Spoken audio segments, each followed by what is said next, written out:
التی کانوا علیہا، دوسرا پارہ اس کی ابتدا ہے۔ ابتدا میں جو پہلے رکوع میں جو بات بیان ہوئی جس بارے میں اللہ تعالیٰ نے گفتگو کی ہے، اس کی مختصراً تفصیل یہ ہے، تحویل قبلہ کہتے ہیں اسے، تحویل قبلہ، قبلے کا بدلنا۔ جیسے کہ ہم سب اس وقت جہاں پر جس کی طرف منہ کر کے نماز پڑھتے ہیں، جس سمت کی طرف، جس رخ کی طرف، اس رخ وہ بیت اللہ کا رخ ہے، ہم بیت اللہ کی طرف سب رخ کر کے نماز پڑھتے ہیں۔ اسلام میں ابتدا میں بھی مکہ مکرمہ سے جب آپ صلی اللہ علیہ وسلم مدینہ منورہ تشریف لائے تو مدینہ منورہ جب آپ صلی اللہ علیہ وسلم تشریف لائے تو تقریباً 16 یا 17 ماہ بیت المقدس ہی قبلہ رہا، بیت المقدس قبلہ رہا، بیت اللہ سے ہٹایا گیا اور بیت المقدس کی طرف آپ علیہ السلام کو کہا گیا کہ آپ تمام مسلمان بیت المقدس کی طرف جو ہے مسجد اقصیٰ کی طرف منہ کر کے نماز پڑھیں، بیت اللہ کی طرف اب منہ کر کے نماز نہ پڑھیں، کیونکہ جب مکہ مکرمہ میں تھے تو ایک عرصے تک بیت اللہ کی طرف منہ کر کے نماز پڑھتے رہے، اور وہاں پر بھی جو آپ علیہ السلام کو حکم جب یہ دیا گیا تو بیت اللہ میں ہی، تو آپ علیہ السلام پر بیت اللہ شریف کی محبت غالب تھی۔ پھر بھی آپ صلی اللہ علیہ وسلم جب بیت اللہ میں نماز پڑھتے تھے تو بیت اللہ تو ایک کمرہ ہے، ایک کمرہ نما ہے، تو اس میں آپ علیہ السلام اس رخ میں پڑھتے تھے کہ بیت اللہ کی طرف بھی منہ ہوتا تھا اور مسجد اقصیٰ کی طرف بھی رخ ہوتا تھا۔ تو بہرحال جب مدینہ منورہ آئے تو بیت المقدس کی طرف رخ کر کے نماز پڑھتے تھے، تو اس بات کا بڑا ضیق بھی ہوتا تھا، اور آپ علیہ السلام پر بیت اللہ کی محبت، مکہ مکرمہ کی محبت غالب تھی، لیکن آپ علیہ السلام بیت اللہ کی طرف رخ کر کے بیت المقدس کی طرف رخ کر کے نماز پڑھتے رہے۔ تو یہودی اس بات پر خوش تھے کہ ہمارا بھی قبلہ وہ ہے، تو مسلمان بھی ہماری بات ماننے پر مجبور ہو گئے، لیکن اللہ تعالیٰ نے ایسے کیا کہ کچھ عرصے بعد تقریباً 16 یا 17 ماہ بعد کہا کہ اب آپ بیت اللہ شریف کی طرف رخ کر لیں، اب ہمیشہ کے لیے آپ بیت اللہ شریف کی طرف رخ کریں گے۔ تو سب مسلمان جو ہے وہ بیت اللہ شریف کی طرف رخ کر کے نماز پڑھنے لگے، اور آج تک تا قیامت اسی طریقے پر ہم بیت اللہ شریف کی طرف رخ کر کے نماز پڑھتے رہیں گے اور پڑھتے ہیں۔ بہرحال اس جو قبلے کا بدلنا ہے یہ کیوں ہوا؟ خلاصتاً اللہ تعالیٰ فرماتے ہیں وما جعلنا القبلۃ التی كنت علیہا الا لنعلم من یتبع الرسول، کہ ہمارا قبلے کو بدلنے کا مقصد صرف اور صرف یہ تھا کہ کون رسول کی پیروی کرتا ہے اور کون الٹے پاؤں پھرتا ہے۔ یعنی جب قبلے کا بدلنے کا حکم آیا تو یہ بہت ضیق ہوتا ہے، دل پہ مشکل بات تھی کہ بھئی یہ قبلہ کیوں بار بار بدل رہا ہے۔ در حقیقت اللہ تعالیٰ کا مقصد قبلے کا بدلنے کا یہ تھا کہ یہ میری پیروی کرتے ہیں، یا یعنی ہم بیت اللہ کی عبادت نہیں کرتے، ہم در حقیقت اللہ کے حکم کی عبادت کرتے ہیں۔ ہمیں اللہ کہیں گے بیت اللہ کی طرف رخ کرو تو ہم بیت اللہ کی طرف رخ کریں گے، اگر اللہ ہمیں کہیں گے بیت المقدس کی طرف رخ کرو تو ہم اس کی طرف رخ کریں گے۔ اللہ تعالیٰ پھر اسی بات کا آگے تذکرہ بھی کرتے ہیں وَإِن كَانَتْ لَكَبِيرَةً إِلَّا عَلَى الَّذِينَ هَدَى اللَّهُ، یہ بات مشکل تو بڑی تھی مگر جو لوگ ہدایت پر عمل کرنے والے تھے، اللہ کی پیروی جو ہدایت یافتہ تھے، ان کے لیے بات ذرا بھی مشکل نہ ہوئی اور انہوں نے رخ کر دیا۔ بہرحال اب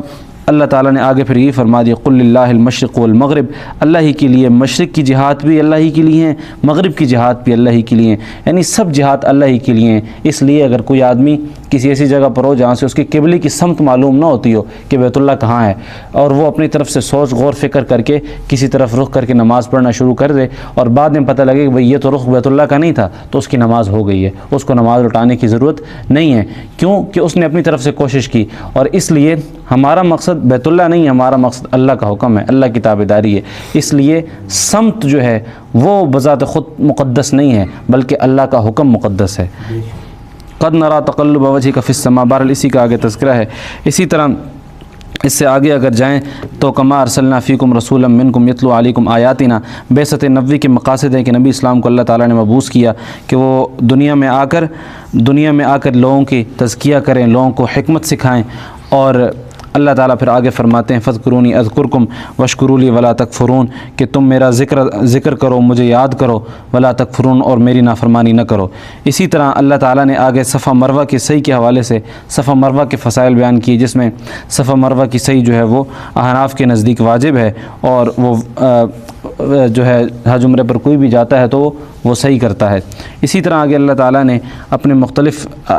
باتوں کا تذکرہ فرمایا، اور پھر آگے اللہ تعالیٰ نے یہ فرمایا کہ انما حرم علیکم المیتۃ والدم ولحم الخنزیر، کہ مسلمانوں پر جو ہے مردار کا گوشت حرام ہے، خون کا بیچنا لینا، مردار بیچنا لینا، خنزیر کا گوشت، اور جو اللہ کے غیر اللہ کے نام پر جو جانور ذبح کیا گیا ہو وہ حرام ہے۔ اس ضمن میں بات کرنا چاہتا ہوں کہ یہ جو نظر نیاز ہوتی ہے غیر اللہ کے نام پر، اس پر ہم احتیاط ہمارے عوام اکثر نہیں کرتی۔ یہ خاص کر محرم کے مہینے میں ہر گھر میں نیاز حسین بٹ رہی ہوتی ہے، تقسیم ہو رہی ہوتی ہے۔ اب یہ نیاز حسین کیا چیز ہے؟ بھئی اللہ حضرت حسین رضی اللہ عنہ کے ایصال ثواب کے لیے اگر کوئی چیز ہے تو اس میں تو کوئی حرج نہیں ہے، لیکن اس کو باقاعدہ نیاز حسین کہا جاتا ہے کہ بھئی یہ حضرت حسین رضی اللہ عنہ کی منت ہے، نظر ہے، ان کے نام پر ہے۔ تو اللہ کے علاوہ، اللہ کے نام کے علاوہ کسی جانور بھی ذبح کیا گیا یا کوئی بھی چیز تقسیم ہو رہی ہے تو وہ حرام ہے، کیونکہ اللہ کے غیر اللہ کے علاوہ کسی کے نام پر بھی کوئی چیز ذبح کرنے کی اجازت نہیں ہے۔ اسی طرح آگے آیت بر ہے، لیس البر ان تولوا وجوہکم قبل المشرق، یہ ایک اصولی اور معاشرتی رہنما دینے والی آیت ہے، یعنی معاشرتی رہنما آیت ہے کہ جس میں اللہ تعالیٰ نے مسلمانوں کو ایک عبادات، معاملات، معاشرت، اخلاق، سب چیزوں کا احاطہ کر کے اس میں تذکرہ کیا کہ بھئی یہ کام کرو تو تمہاری معاشرت ٹھیک ہوگی۔ اس کا تذکرہ ہے وَلَٰكِنَّ الْبِرَّ مَنْ آمَنَ بِاللَّهِ، اللہ تعالیٰ فرماتے ہیں کہ بھئی جو قبلے ہے نا، ان تولوا وجوہکم قبل المشرق والمغرب، تم مشرق کی طرف رخ کرو یا مغرب کی طرف، ان باتوں میں جھگڑنا یہ نیکی نہیں ہے۔ کہ اصل نیکی یہ ہے من آمن باللہ والیوم الآخر، کہ اللہ اور اس کے رسول پر ایمان لاؤ، فرشتوں پر ایمان لاؤ، اللہ کی بھیجی گئی کتاب قرآن اور اس کے علاوہ 3 کتابیں جو اللہ کے صحیفے ہیں ان پر ایمان لاؤ، والنبیین، اور پیغمبروں کو برا ملابت کہو بلکہ ان پر بھی ایمان لاؤ، ان کو اچھا سمجھو، آپ علیہ السلام کو آخری نبی مانو۔ وآت المال علی حبہ ذوی القربى، اور یہاں پر آگے اللہ تعالیٰ نے تذکرہ کیا کہ اس کے علاوہ پھر جو وآت المال علی حبہ ذوی القربى والیتامى والمساکین وابن السبیل، مسافروں کے ساتھ تعاون کرو، مسکینوں کے ساتھ تعاون کرو، رشتہ داروں کے ساتھ تعاون کرو، یتیموں کے ساتھ تعاون کرو، والسائلین وفی الرقاب واقاموا الصلاۃ وآتوا الزکاۃ، نماز کو قائم کرو، زکوٰۃ کو ادا کرو، والموفون بعہدہم، یعنی فضائل بیان ہو رہے ہیں جو نیکی کرنے والے لوگ ہیں، والموفون بعہدہم اذا عاہدوا والصابرین فی البأساء، مشکل میں صبر کرو، والضراء وحین البأس، تنگی کے وقت بھی، اولئک الذین صدقوا واولئک هم المتقون۔ اسی طرح آگے قصاص کا حکم بیان ہوا کہ اگر کوئی شخص آزاد کسی کو قتل کر دیتا ہے یا کوئی شخص کس شخص کو قتل کرتا ہے تو اس کے بدلے اس شخص کو قتل کیا جائے گا، یہ انصاف کا تقاضا اور اسی کے مطابق ہوتا ہے۔ وَلَكُمْ فِي الْقِصَاصِ حَيَاتٌ، ابھی دنیا کا دستور ہے، افریقہ میں آج بھی قتل بہت زیادہ ہوتے ہیں، اور پاکستان میں بھی اگر دیکھا جائے تو قتل کی شرح بہت زیادہ ہے، ہر دوسرے دن خبر آتی ہے، بلکہ ہر روز کے اعتبار سے کئی لوگ بے گناہ قتل ہوتے ہیں۔ اس کی ایک وجہ سب سے بڑی یہ ہے کہ قصاص نہیں ہے۔ اللہ تعالیٰ فرماتے ہیں وَلَكُمْ فِي الْقِصَاصِ حَيَاتٌ، کہ قصاص میں جان کے بدلے جان میں زندگی ہے۔ یا اولي الالباب، عقل والو، یعنی اگر ایک آدمی کسی کو قتل کرتا ہے اور اس کو یہ پتہ ہے کہ میری جان، میں اس کو قتل کر رہا ہوں لیکن مجھے اس کے بدلے قتل کیا جائے گا، تو وہ کبھی قتل نہیں کرے گا، قتل کی شرح کم ہوگی۔ اس وقت دنیا میں جو ممالک ہیں، اس میں سعودی عرب کو اگر دیکھا جائے تو وہ آج تک اپنے اس اصول پر قائم ہے کہ وہ قتل کے بدلے قتل کرتے ہیں، جان کے بدلے جان ہے، تو اس لیے وہاں پر قتل کی شرح دنیا سے بہت زیادہ کم ہے۔ جب تک وہ اپنے اصولوں پر براجمان رہے یا رہتے ہیں تو اس وجہ سے انصاف قائم رہتا ہے۔ اس لیے پاکستان میں یہ کتنے ایسے ممالک ہیں جہاں پر دن دہاڑے قتل ہوتے ہیں اور انصاف کا تقاضا پورا نہیں ہوتا، جس وجہ سے قتل کی شرح عام ہوتی جاتی ہے۔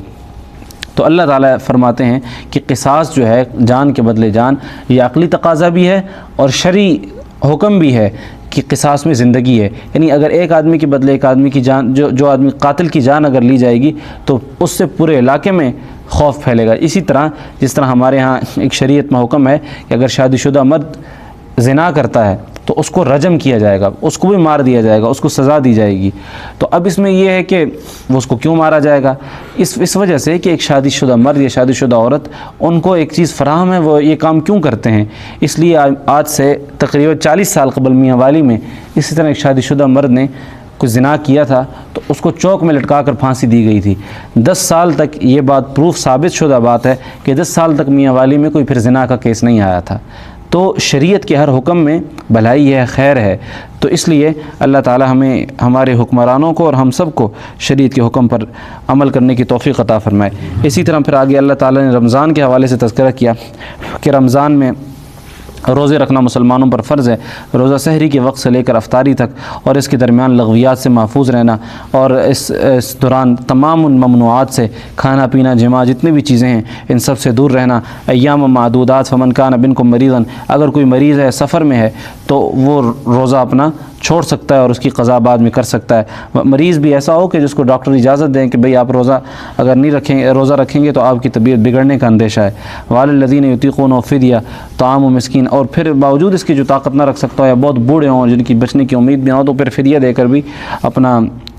روزے کا کفارہ ادا کریں گے۔ وَأَن تَصُومُوا خَيْرٌ لَكُمْ، بہرحال اللہ تعالیٰ فرماتے ہیں کہ روزہ رکھو تمہارے لیے بہت بہتر ہے اگر تم اس میں بہتری جان لو، جسمانی اعتبار سے بھی، روحانی اعتبار سے بھی، ہر اعتبار سے بہتری ہے۔ شہر رمضان الذی انزل فیہ القرآن، کہ جو رمضان کا مہینہ ہے اس میں اللہ تعالیٰ فرماتے ہیں ہم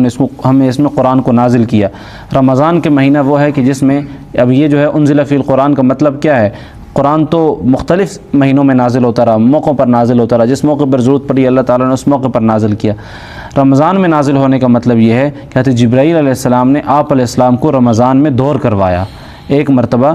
جبرائیل علیہ السلام نے رمضان المبارک میں آپ علیہ السلام کو دور کروایا، یعنی پورا قرآن یک بارگی جو اتارا گیا مکمل نازل ہونے کے بعد، آخری جو رمضان تھا اس میں جبرائیل علیہ السلام نے پورے مکمل قرآن کا آپ علیہ السلام کو دور کروایا۔ ھدی للناس وبینات من الھدی والفرقان، کہ یہ لوگوں کے لیے رہنمائی ہے اور اس میں نشانیاں ہیں جو اس کے عجائبات قیامت تک ختم نہیں ہوں گے۔ فمن شہید منکم الشہر، رمضان کا مہینہ جو تم میں سے کوئی پائے تو اس میں چاہیے کہ اس کو روزہ رکھے، اس میں بہت اعتبار سے بہتری ہیں۔ یرید اللہ بکم اليسر ولا یرید بکم العسر، اسی طرح آگے اللہ تعالیٰ نے روزے کے احکام بیان کیے۔ بہرحال اس کے بعد حرم کی فضیلت ہے کہ حرم میں یعنی بیت اللہ شریف میں جو ہے قتال جائز نہیں ہے، قتل قتال جو ہے بیت اللہ شریف میں جائز نہیں ہے۔ حرم میں ہر ایک چیز کو امن ہے، جانور، پرند چرند جتنی بھی چیزیں ہیں سب کو امن ہے، کسی کو بھی قتل کرنے کی اجازت نہیں ہے، اور بغیر کسی شدید دفاعی جنگ، بغیر کسی شدید دفاعی جنگ کے جنگ کرنا بھی جائز نہیں ہے، یعنی جب اشد مجبوری پڑ جائے تو تب بیت اللہ میں جنگ کرنا جائز ہے، ورنہ بغیر کسی شدید مسئلے کے بیت اللہ میں جنگ کرنا بھی جائز نہیں ہے، اور نہ کسی چیز کو مارنا جائز ہے، بلکہ تمام جو سب چیزوں سے بچنا ضروری ہے۔ اس لیے حج کے موقع پر بھی، حج کے موقع پر جو چیزیں ضروری ہیں، حج کے جو ارکان ہیں، طواف زیارت ہے، اور حج کے جو دن ہیں 9، 10، 11، 12، ان کا بھی تذکرہ ان کے حوالے سے ہے کہ حج ان دنوں میں ہوتا ہے، اور پھر آگے حج میں کیا کرنا چاہیے۔ فمن فرض فیہ الحج، جن پر حج فرض ہے، فلا رفث ولا فسوق ولا جدال فی الحج، وہ ان کو حکم ہے کہ وہ غیر ممنوعات حج نہ کریں۔ بہرحال حج کی تفصیل بھی ہے، وہ پھر اپنی جگہ پر بیان ہو جائے گی۔ اسی طرح آگے اللہ تعالیٰ نے اور مختلف باتیں بیان فرمائی، جس میں ایک تذکرہ یہ ہے کہ حیض کے دنوں میں خواتین سے دور رہا جائے، ان کے ساتھ جمع نہ کیا جائے، اس کا آگے تذکرہ ہے۔ ولا تقربوهن حتى يطهرن فاذا طهرن فاتوهن من حيث امركم الله ان الله يحب التوابين ويحب المطهرين۔ آگے الہ کا مسئلہ ہے کہ جو لوگ اپنے قسمیں اٹھا لیتے ہیں کہ ہم بیوی کے پاس نہیں جائیں گے، اور 4 مہینے اگر گزر جاتے ہیں تو بیوی کو طلاق ہو جاتی ہے، اس بات کا بھی آگے تذکرہ ہے اور اس کی تفصیل بھی ہے۔ اسی طرح آگے اللہ تعالیٰ نے طلاق کے مسئلے بیان فرمائے کہ طلاق کی جو تفصیل ہے وہ ساری اس کا آگے تذکرہ ہے کہ طلاق جو دیتے ہیں عدت ہے، آگے اس میں جو جتنے بھی دوسرا پارہ ہے اس میں طلاق کے مسائل بھی ہیں، عدت کے مسائل بھی ہیں، علاج جیسے جس کو میں نے کہا کہ قسم اٹھا لیتے ہیں، اور رضاعت ہے، اس کے تمام تفصیلی احکام ہیں کہ دودھ پلانا ہو، دودھ پلانا کتنے مہینے تک ہوتا ہے، اور جو اگر کوئی کسی شخص کا شوہر فوت ہو جائے تو اس کی کتنی عدت ہے، کس شخص کو اس کا شوہر طلاق دے دے اس کی کتنی عدت ہے، تو یہ ساری تفصیل دوسرے پارے میں بیان ہوئی ہے۔ اسی طرح آخر میں اللہ تعالیٰ نے قصہ طاعون کو ذکر فرمایا ہے مختصراً کہ کچھ لوگوں پر طاعون کی بیماری آئی اور وہ موت کے خوف سے دوسرے شہر چلے گئے، تو اللہ تعالیٰ نے 2 فرشتوں کو بھیج کر انہیں موت دے دی تاکہ انسانوں کو پتہ چل جائے کہ کوئی موت سے بھاگ نہیں سکتا۔ ایک دور کا تذکرہ ہے۔ کچھ عرصے بعد حضرت حزقیل علیہ السلام جو ہیں ان کا وہاں سے گزر ہوا تو انہوں نے دعا کی